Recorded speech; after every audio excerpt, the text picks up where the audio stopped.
कांदा प्रश्न हा महाराष्ट्रासाठी अत्यंत ज्वलंत प्रश्न आहे. अनेक शेतकऱ्यांचा त्याच्यामुळे उद्रेक झालेला आहे. कांद्याला योग्य भाव मिळत नाही, त्यामुळं शेतकरी रस्त्यावर उतरलेला आहे. इतरही प्रश्न आहेत जे कृत्रिम टंचाई ज्याला म्हणता येईल, ती डिझेलची टंचाई या ठिकाणी जाणवते. त्या संदर्भात मुख्यमंत्र्यांनी स्पष्टपणे निर्देश दिलेले आहेत आणि ह्या सगळ्या प्रश्नावर चर्चा ही केंद्राला स्थानिक होणं गरजेचं आहे. कारण कांद्याला भाव देताना काही मदत करायची तर ते केंद्रामार्फत सुद्धा केले जाणार आहे. म्हणून ती सुद्धा एक महत्त्वाची बैठकीसाठी हे तिन्ही नेते दिल्लीला गेलेले आहेत. विधान परिषदेच्या 6 जागेसाठी शिवसेनेकडून जोरदार मागणी केली जाते. 5 जागा मिळत आणि 6वी जागा संभाजीनगर किंवा रायगडला मेरिटच्या नुसार मिळावी अशी मागणी होती. नाही, मागणी बघा काय केलेली आहे. आता हे सर्व ते तिन्ही नेत्यांच्या मध्ये आहे. हे तिन्ही नेते तुम्हाला वारंवार सांगतो की मागणी करणे आणि मग त्याच्यावर अंतिम तोडगा निघणं दोन्ही भाग वेगळे आहेत. कोणत्या जागा सुटल्या या संदर्भामध्ये हे तिन्ही नेतेच जाहीर त्याचा खुलासा करू शकतील किंवा जाहीर करतील. त्याच्यानंतर ज्या जागा भाजपला सुटलेल्या आहेत, ज्या जागा शिवसेनेला सुटलेल्या आहेत, ज्या जागा राष्ट्रवादीला सुटलेल्या आहेत, त्या उमेदवाराच्या नावाची घोषणासुद्धा त्या पक्षाचे नेतेच करतील. म्हणून त्याच्यावर आता चर्चा करून काही साध्य होणार नाही. एकदा युतीची फायनल बोलणी होऊ द्या, काय फॉर्म्युला ठरला तो समोर येऊ द्या, त्याच्यानंतर हे प्रमुख नेते त्या संदर्भात मध्ये घोषणा करतील. महायुतीचं अजून ठरलेलं नाही आहे. मात्र रत्नागिरी शिंदे युवा सेनेचे नेते विकास गोगावले यांनी उमेदवारी अर्ज खरेदी केला. अजून ठरलेला नाही. मात्र उमेदवारी अर्ज खरेदी करणं हा भाग वेगळा आहे. उमेदवारी अर्ज खरेदी करणं, इच्छा प्रदर्शित करणं, नेत्यांकडे आग्रह करणं हे प्रत्येक पक्षाचे नेते कार्यकर्ते हे करत असतात. म्हणून त्यांनी काही घेतले किंवा फॉर्म घेतला आहे म्हणून उमेदवार झाली अशातला काही समजण्याचा भाग नाही. अखेरला पक्षाच्या नेत्याचा निर्णय हा फायनल असतो आणि त्यानुसारच पुढचा निवडणूकही लढवली जाईल.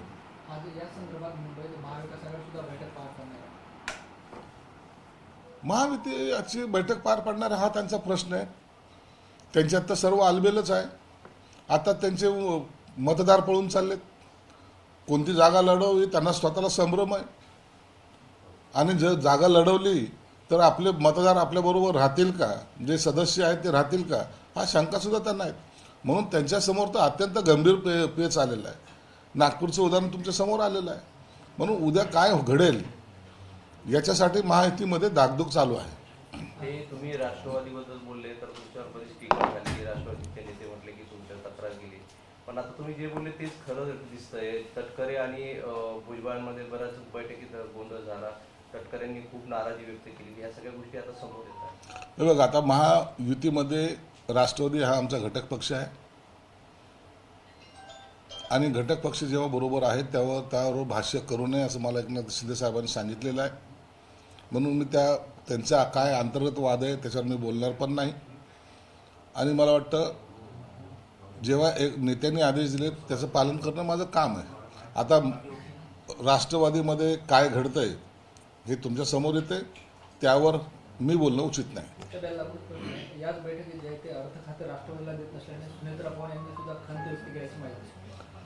त्यांची काय खंत असेल त्यांनी मुख्यमंत्री साहेबांकडे व्यक्त करावी. परंतु त्यांच्या बैठकीच्या अंतर्गत काय बोलणं होणार आहे किंवा बोलले जात आहे यावर भाष्य करणं हे मी उचित नाही.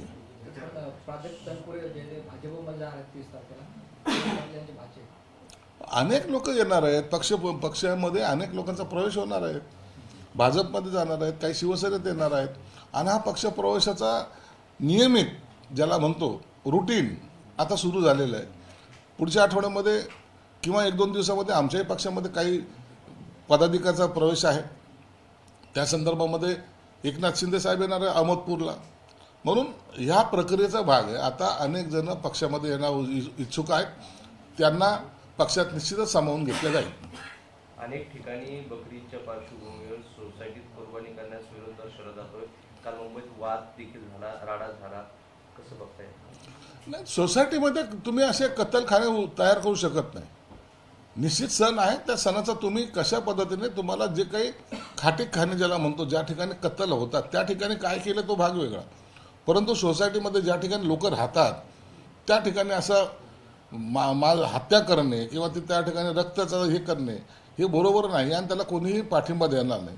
म्हणून सोसायटीमध्ये असे बकरी ईद करताना तिथं बकरे कापू नयेत हे शासनाचे सुद्धा निर्देश आहेत आणि पोलीस त्यांच्यावर कारवाई सुद्धा करते. गोकुळ दूध संघाला हलाल सर्टिफिकेट देण्यात आलं, त्यामुळे ते नवा वाद होण्याची शक्यता आहे. हसन मुश्रीफ यांचे पुत्र अध्यक्ष आहेत.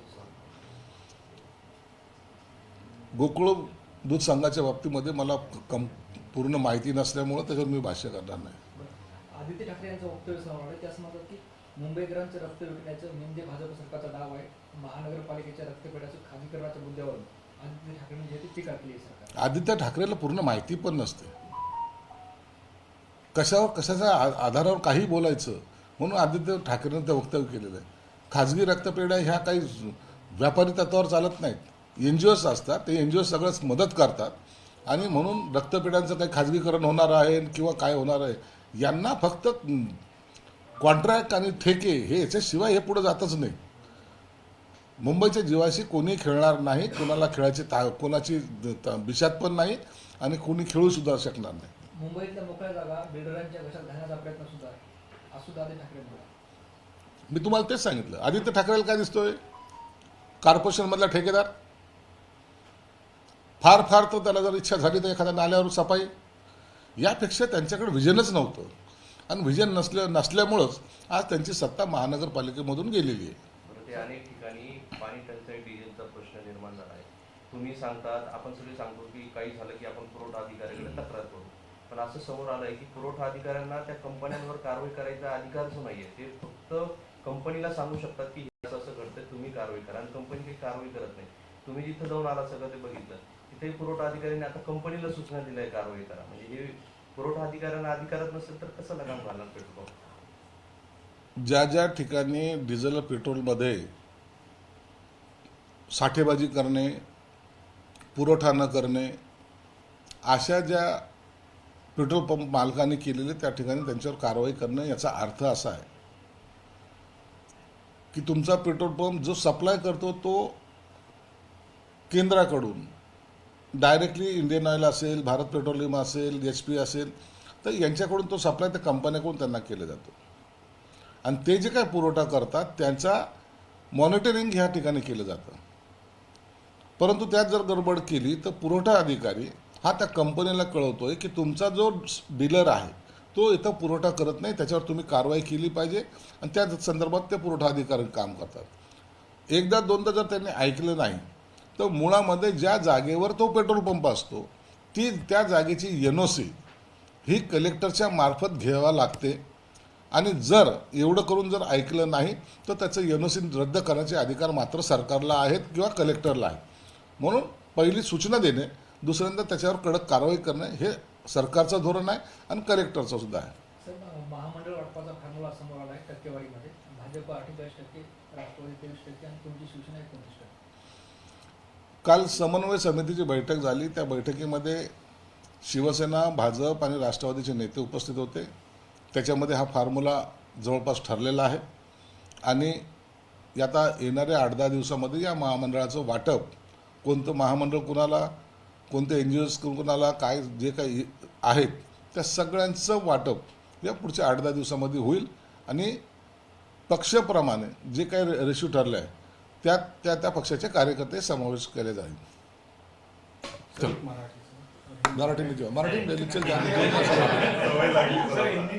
सर, ठाण्यातील 193 एकर वन जमीन खासगी जमिनी कंपनीकडे, वन जमीन हस्तांतरणासाठी द्यावं लागणार 2800 कोटींचं TDR. वन विभागाच्या जागेवर D. दाहियाबाई हे कंपनीचा दावा.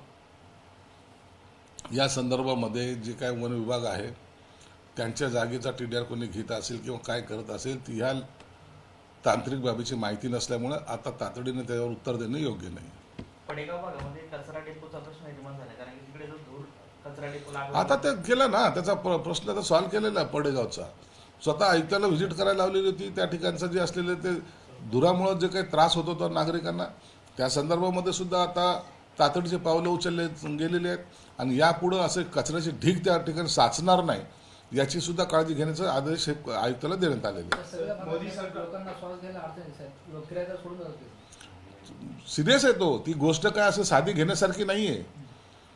जो कचरा डबोला आग लागतो त्याच्यामध्ये जे धूर निघतो त्यामध्ये अनेक वेगवेगळे पदार्थ असतात आणि त्याचा इफेक्ट हा सर्वसामान्याच्या बॉडीवर निश्चित होतो. म्हणून यापुढे तो कचरा साचणार नाही. प्रक्रियेसाठी तिथे कारखाने आहेत ना, खत निर्मिती काय होत नाही, या सगळ्या गोष्टीची विचारणा मी त्यांना केलेली आहे आणि यापुढे आता असा प्रकार घडणार नाही याची काळजी सुद्धा आम्ही सर घेऊ. मोदी सरकार ने अपने कार्यकाल के 12 वर्ष पूरे किए. मोदी सरकार ने 12 साल पूरे किए. एक्चुअली जो कांग्रेस के राज में सरकार है या नहीं ऐसा पता भी नहीं चलता था. आज 12 साल में देश का नाम जागतिक लेवल पे जिसे कहा जाता है वर्ल्ड लेवल पे मोदी जी ने लाया है.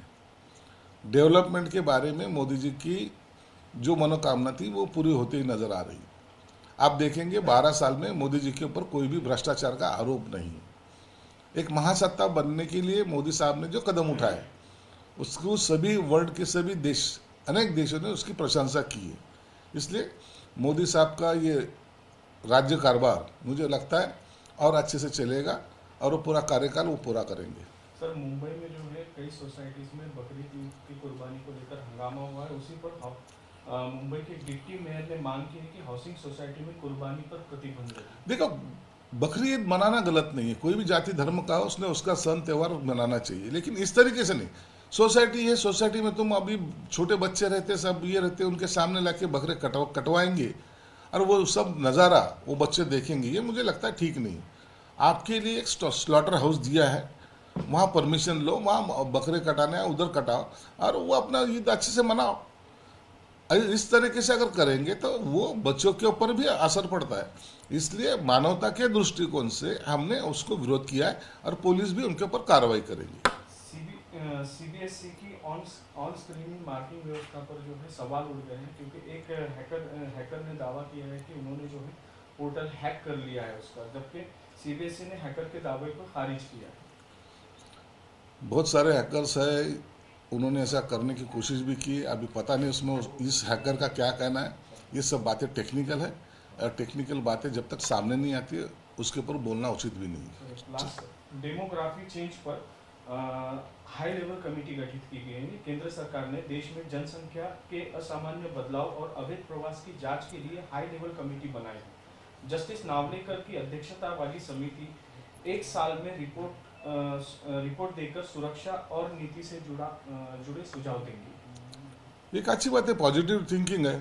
सरकार सब जो भी चीज़ें करना चाहती है वो पारदर्शक तरीके से दिखाना चाहती है और मुझे लगता है एक कदम जस्टिस के अध्यक्षता में उन्होंने उठाया. साल भर का पीरियड है, वो पीरियड में ये सभी चीज़ें कहीं गलती ना हो इसलिए वो जस्टिस के नियुक्त की गई है. मुझे लगता है इसका अहवाल आने के बाद इसके ऊपर जरूर चर्चा होगी. एक मराठी शेवटचा प्रश्न. उद्या मनोज जरांगे यांनी 10:30 वाजता पत्रकार परिषद बोलवली आणि पुढच्या आंदोलनाची घोषणा करणार आहे. मनोज जरांगेचं जे काही आंदोलन चालू आहे किंवा त्यांनी जे काही घोषणा केली होती उपोषणाची त्या संदर्भामध्ये त्यांना त्यांचं मत मांडायचं असेल आणि लोकशाहीमध्ये प्रत्येकाला आपलं मत मांडण्याचा अधिकार आहे. उद्या पत्रकार परिषदेमध्ये ते काय बोलतात त्याच्याकडे संपूर्ण महाराष्ट्राचं लक्ष असणार आहे. म्हणून आता त्यांची पत्रकार परिषदेची वाट पाहणं एवढंच आपल्या हातात आहे.